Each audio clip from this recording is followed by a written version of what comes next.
All right, I think we're good. Oops, forgot the title. Let me change that. Let me change that to bull market. We got some green. I just flip it around, you know? All right, I think we're good. Can you guys hear me? Am I live? Good. Ready? Everyone ready? Ready to go? All right. Let's see if you guys can hear me still. Just need a confirmation. You can hear me?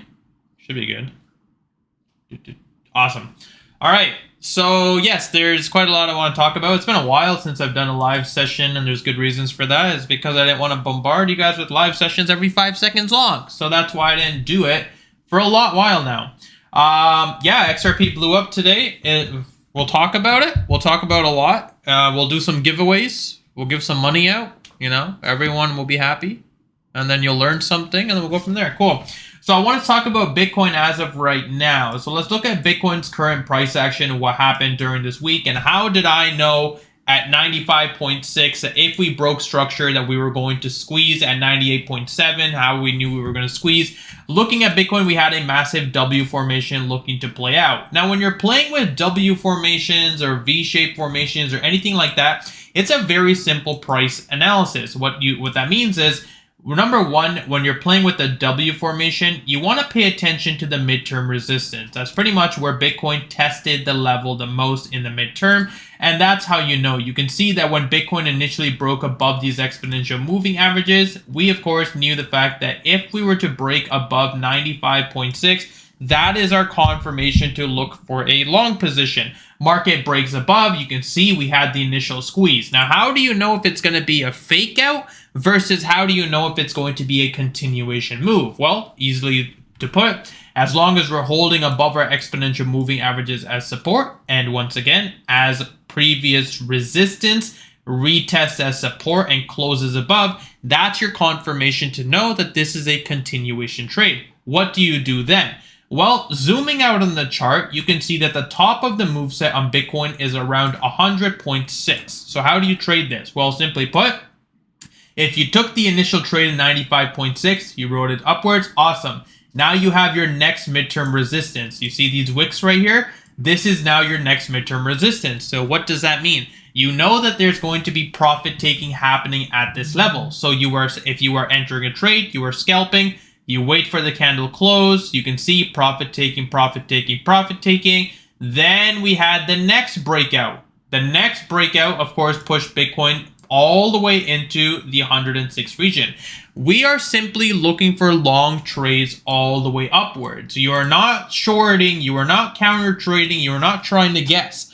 Once the top of the move set, so where the initial trade started, the initial trade dropped, now that we've hit that level, that's pretty much a no trade zone. So do you see, does that make sense? We pretty much traded long opportunities on the W formation all the way to the top, but now we don't know what's going to happen. Nobody does, right? Now we don't know if Bitcoin is going to break above or continue consolidating and it's a fake out from here. That's why I tell you guys it is a no trade zone. If I'm looking at it from this perspective, I can see that, okay, the wick high, so the top of the move set, the exact dollar amount is at 109.60. All I do is go ahead and place a line exactly at 109.60. Now, if Bitcoin breaks above, right, Bitcoin breaks above 109.60, I enter a long position. Why?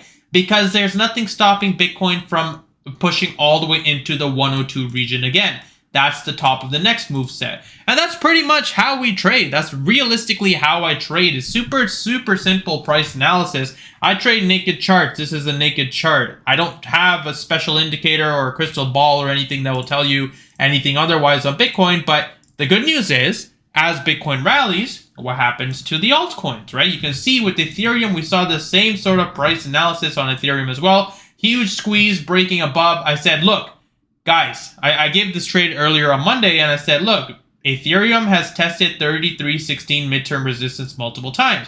The more times the resistance level is tested, higher chance of actually breaking. We broke above. And I said, look, 3,400 is next. 3,400 broke. I said 34.64 is next. How did I know?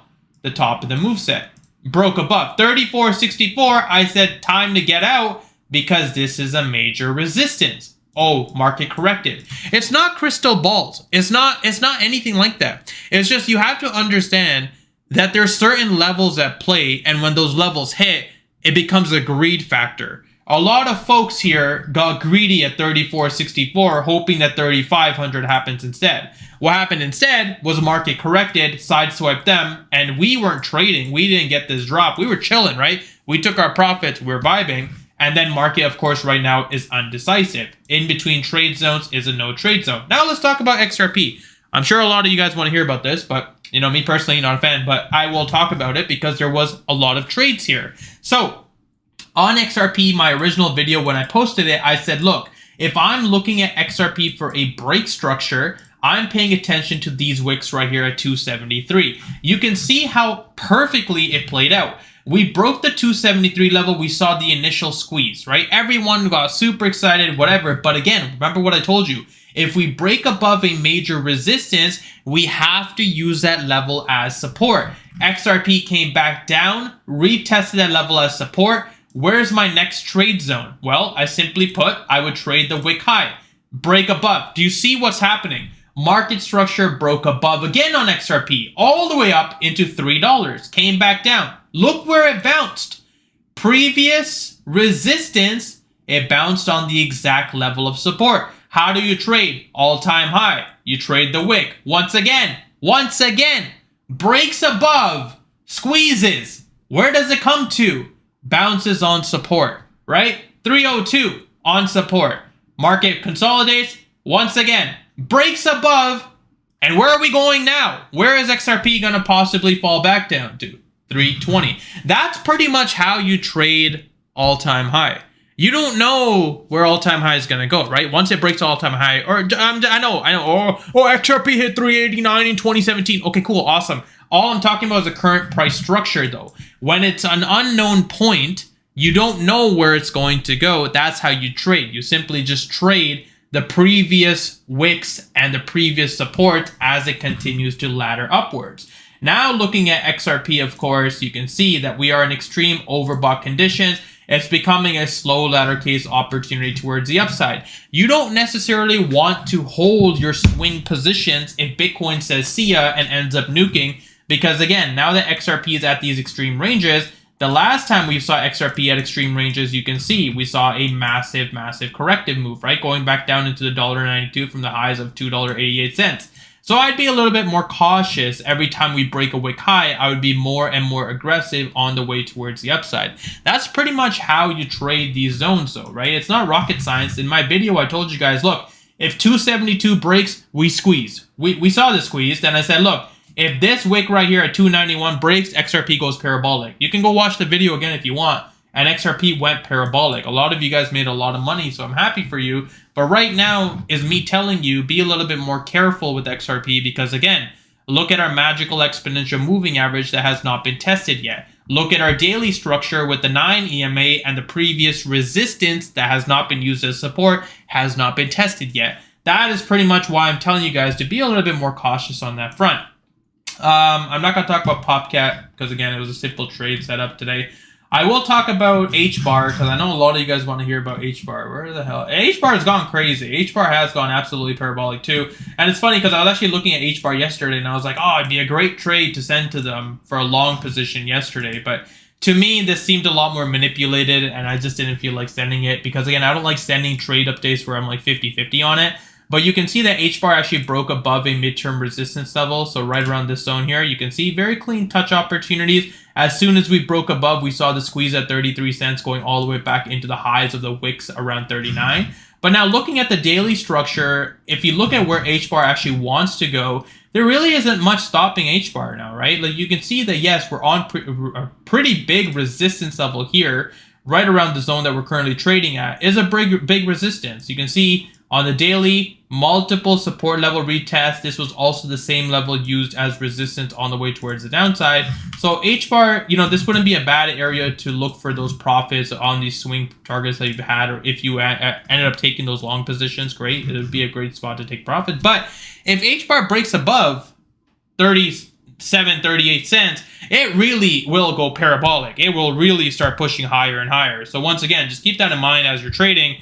You want to be very careful with when you're trading near these all-time high regions, but once a parabolic aspect happens to it above resistance, then it doesn't take much to stop it, right? You can see that rally overall. Now, last but not least, Doge, and then I'll go through the chat and see what you guys are saying, but I want to talk about Doge because Doge is something that, we also traded very well. We traded extremely well at 35 cents. I said, look, Doge, same W formation, same exact W formation. And again, this isn't rocket science. If Bitcoin is presenting a W formation, if Ethereum is presenting a W formation, and if Doge is presenting a W formation, if Bitcoin hits it, Ethereum will hit it, and so will Doge. It's not rocket science. Everything follows Bitcoin, right? So if Bitcoin rallies, everything rallies with it. And that's why Doge was very, very clean.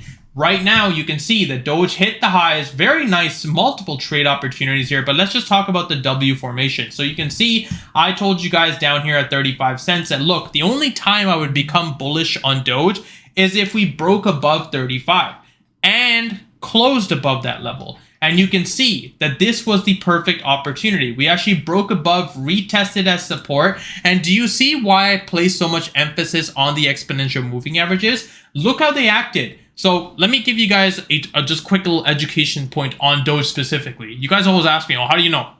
How do you know to take the long? Look at Doge. There's multiple reasons as to why I would have taken the long, and I'll explain to you. I'm just gonna pretend you guys are not here, and I'm just gonna read it out as how I would have taken this trade. So number one, I'm looking at it. Okay, Doge is extremely oversold, but I don't know if Doge is, of course, going to continue falling if we break this midterm support. So let's assume I was looking at it from this perspective down here. I'm like, okay, we're on a midterm support. If it breaks, we become very dangerous territory, so I'm not going to enter a trade. The only time I would enter a trade is if we broke above exponential moving averages. So I look at it and I'm like, okay, so now Doge is broken above exponential moving averages, but we have a clear resistance at 34. What I see from previous price analysis is this level acted as a crucial support and a crucial resistance at 35. So in my head, I'm like, okay, number one, we were extremely oversold. Number two, we've broken above the exponential moving averages. Now we've broken above, again, retesting as support. Number three, 3 points as to why I would have taken a long position. Number three, we've broken above the EMAs. We're using them as support. We've broken above a major resistance. Now it's flipped to support. Doge in my books would be a long position now. But wait, number four, can you just blindly take a long position here? No, because again, you don't know whether or not it's going to chop or fake out. But what I noticed is there's a giant W formation looking to play out. My confirmation would have been right here, right around the 35 region of the midterm resistance of the W breaking. And I said, look, that broke. So now Doge is in a free ride back into the 39-cent region. And if you go in the Telegram channel, you will see that exact trade played out. I called it very early and I said, look, Doge is looking for 39 cents, 39 cents. The video's posted for the past 2 days. I said 39 cents, and 39 cents hit perfectly as of today. Would I continue looking for a long swing position up here? No. And the reason for that is because now the top of the move set has completed. What we don't know is whether or not we are going to see a corrected move from here or if Doge is going to see a massive rally.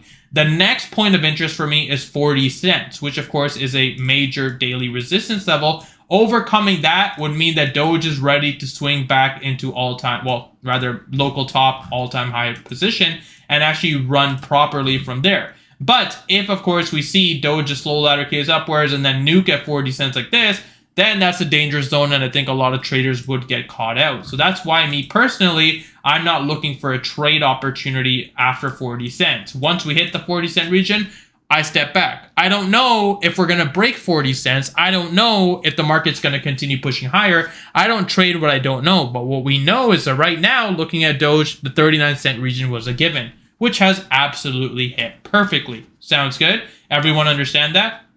Now, is altcoin season here? Is this altcoin season?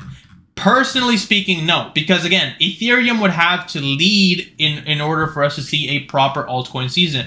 There are a few outliers though, Solana, HBAR, right? Those XRP, and I think that's also news-based as well. I know for sure Solana and XRP was news-based with Trump's administration, whatever, saying that, whatever the case was, I personally don't care for news, but I know that definitely had a point to it towards today because, again, with Bitcoin, Ethereum dropping, the altcoins were also looking to drop, but Solana had a massive rally today. You can see we saw a huge squeeze towards the upside, but is it a surprise? No, right? Because if I look at it from the perspective, people always say, oh, you got lucky because the news dropped. No, well, if let's assume the news didn't drop and we had nothing to do with Solana in terms of, a bullish price action, just looking at the chart like this, it doesn't take, someone like super smart to see a giant V-shaped formation looking to play out.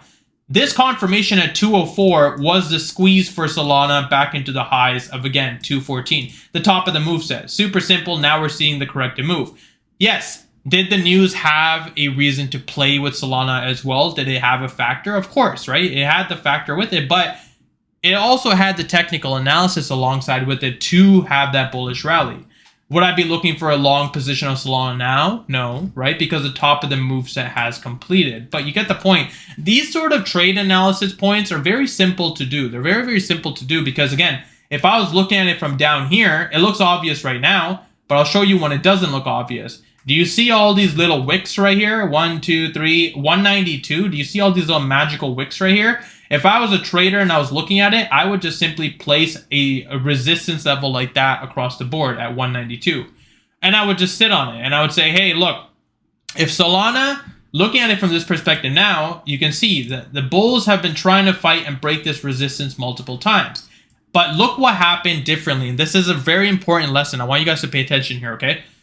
Look what changed for Solana to actually rally. Before, we were using our exponential moving averages as resistance, right? You can see that it was being used as resistance on the way towards the downside. Yes, we kept testing the same level at 192, but we were not breaking it. Why? Because this level was being used as resistance with our exponential moving averages. But look what happened next. The exponential moving averages flipped. They flipped to support. Now you had the momentum with the EMAs for that break, that squeeze, that long, that rip, that liquidation fest for shorts. It is very simple price action that I teach you guys. Realistically, guys, this is how I trade. I've been doing this for 7 years. This is it. This is it. It's very simple. It looks more simple than it actually is. But yes, this is very simple price action move. So that's just something I wanted to keep you guys posted on, right? Please, could you explain when to exit your trade? For example, right now, Doge is down a lot. Should we put as stop loss? So Pierre, Pierre, I'm not sure why you're still in the trade, but looking at Doge, like I said, we were expecting a scalp position. So let me explain to you guys how scalping works. If you're in a scalp position and you know that the top of the move set is looking to play out, so right around here, you can see Doge did hit, in fact, 39 cents when I sent it around 37 point something, like the wick high right here, whatever that wick high was. So if you're looking at it from that perspective, this is a position of greed, right? So a scalp means you're basically trading in and out of the position. At the worst extreme point, you know that Doge is at least going to hit the wick highs, So you can see that the wick highs were somewhere around here. We hit the wick high. We actually broke above the wick high into 39 cents. Nobody knows when the market is going to correct. Nobody knows when the market is going to see a fake out. But what we know is that that resistance level is going to get respected. So if I was looking at a trade for Doge and I'm in a scalp position, I am quickly entering into that resistance level and exiting on that trade or placing my stop as it rallies. And what does that mean? Well, simply put, let's assume the trade broke 38 cents. Okay, I'm just going to give you guys an example. The trade broke 38 cents, and I'm not saying it won't, right? Because again, Asia hours, we have quite a bit more volatility. We can see more bullish price action, but let's assume the trade actually broke 38 cents. How would I trade it? Well, if I'm scalping, I enter at 38. I see the market pushing above. In my head, I know that this is previous resistance, but I also know that that level's been tested multiple times. So all I'm doing is simply just placing my stop in profit as it continues to rally. The best case scenario, we see a massive squeeze and I make a lot of money. Worst case scenario, market does something like this, hits my stop loss, I close the trade, I'm already in profit, the scalp has already played in profit, I can sit on my hands and do nothing now and let the market do its thing. That's how scalping works. And again, scalping with wick high breaks, and I'll give you an example of this on XRP, it's very profitable. very profitable if you start learning how to do it. For example, the wick break at 273, market on XRP hit 287. If you're on any sort of leverage, that is a lot of money. If you played the wick break at 291, market wicked all the way up to $3.02. That is a lot of money. If you played the wick break at 302, market wicked up 320. That's a lot of money. And one last time, if you played the wick break, this wick break, so this wick, previous high wick at 320, market hit 340. That is a lot of money. But do you see how you can become an effective trader by doing this on a 4-hour interval? Again, 4-hour interval means it's 4 hours before the trade and candlestick closes. There is going to be chop going both ways, but that's where leverage comes in. This is not for someone who's 50x leverage listening to this and saying, hold on, I see the light. No, that's not for you because, first of all, you're degenerate. 50x leverage is insane. But this is for people that, of course, have lower leverage and just want to catch these little moves that happen throughout the day. This is for you guys. So you can see that the market right now in XRP continued to push higher, right? XRP continued to rally and push higher. But we pretty much, if you wanted to trade it, you could have caught all the way towards the upside with no risk. And what do I mean by no risk? It simply means the fact that if I'm entering and exiting a position, I have no risk because my profit, every time a wick breaks, I am in profit. Every single time a wick breaks, I'm in profit. And I'm placing my stops in profit as well. So I have no issues by doing this in case the market says see ya or a news event happens and then the market sees a heavy correction. I don't have to worry of, oh my God, I just traded the top. Oh my God, I'm caught in the top. I'm basically just being in and out of the position and I'm happy with my profits. And I feel like that's another thing, guys. Like you know, some of you guys say, oh, Pingu, I only made $400 today. Oh, Pingu, I only made $600 today. I could have made $4,000. Oh, I only made 200 or 100. Guys, and I've said this a lot and it bothers me because there's people out there that pretty much work all day, struggle all day to barely make even $100. Minimum wage, whatever, 8-hour shifts, $11. I don't know, whatever minimum wage now is, 13, 14 bucks. But you get the point. The idea is even after tax, they get shit all. And some of you guys pretty much just take these trades, make like 400 bucks in 5 minutes, and you're like, oh, I could have made another 1,000. That's not how trading works. The point of this is supposed to help you, make it easy for you financially, but also give you an opportunity of a lifetime to learn this for the rest of your life. I've talked about this a lot. I may not be here tomorrow. I may not be here the next day. Something might happen to me. Who knows? Whatever. But these videos are always going to be recorded. These videos you can always come back to and say, okay, what was Pingu thinking? How does this work? What can I do? And this works for all markets. It's not only crypto. It works for Forex. It works for stocks. It gives you an idea of when to exit and when to enter a trade and gives you a plan.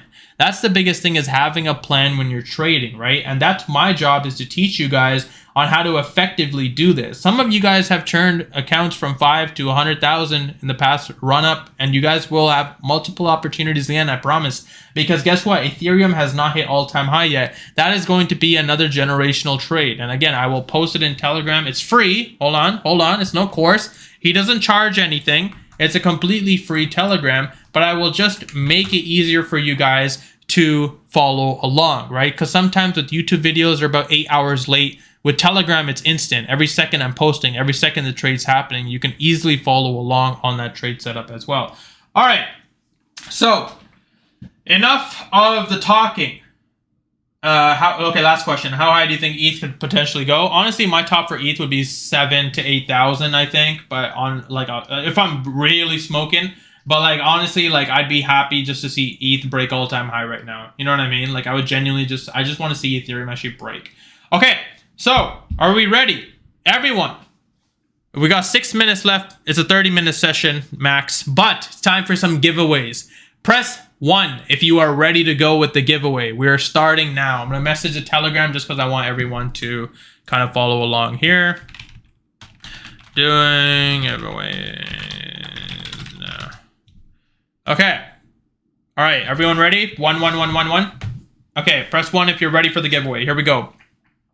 Okay, the game is very simple, right? The game is very simple. I'm going to ask a question. The first one to answer the question wins. I'm going to mute my mic so you don't hear me typing. And I'm going to ask the question. I'll put in the chat as well for those of you that are just listening at work or whatever. And whoever gets it gets a $25 gift card. Just message me on Telegram that you won and I will send it to you. I'm going to do a few because there's quite a few to give away here. So I'm going to do a few. So it's going to be a fun little time.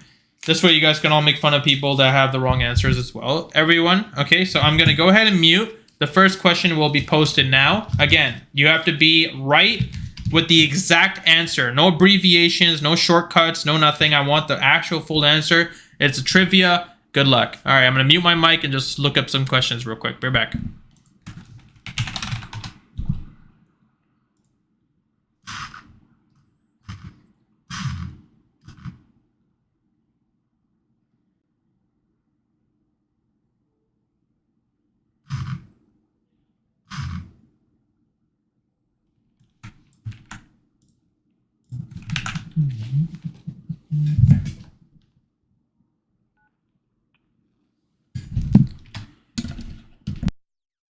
All right, first question.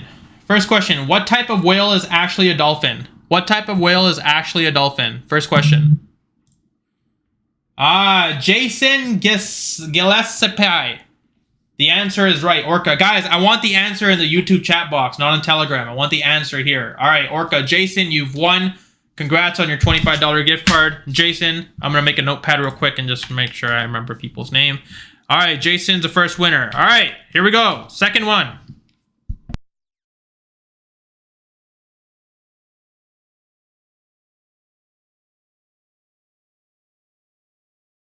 All right, what year was the moon landing?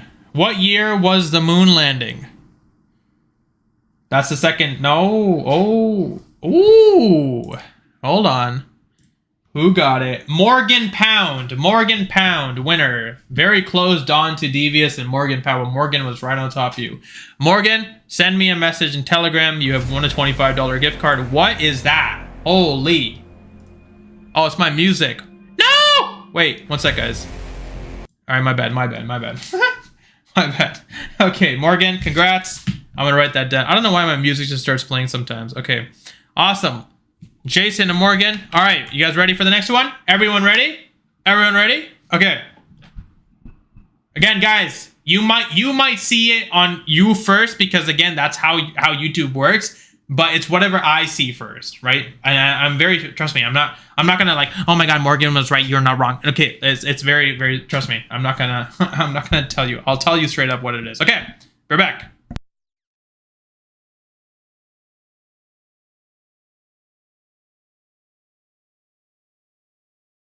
All right, third question. How many bones are in the human body? How many bones are in the human body? Ooh, oh, wow. Wow, you guys. Oh, Ben got it right there. Ben, 206. Congratulations, Ben. Who the hell said 300? All right, so Ben, you are the third winner here. All right, so I'm writing these names down as I go. So congrats, Ben. Message me on Telegram with the proof of your name, and we are good to go. All right, you guys ready? We'll do two more. Mangala. Yeah, you can just Google it. Yeah, that's literally what everyone else is doing. Just Google it. Everyone's Googling these questions. Nobody actually knows these. Unless you do, great. But I don't think most people do. All right.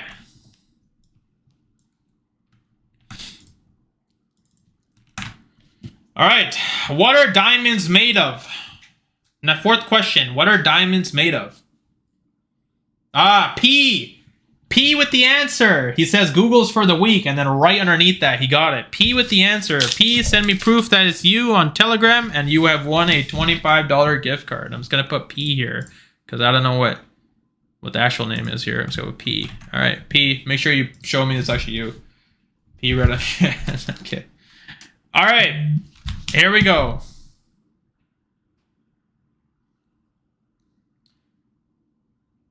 All right. Sorry, one sec.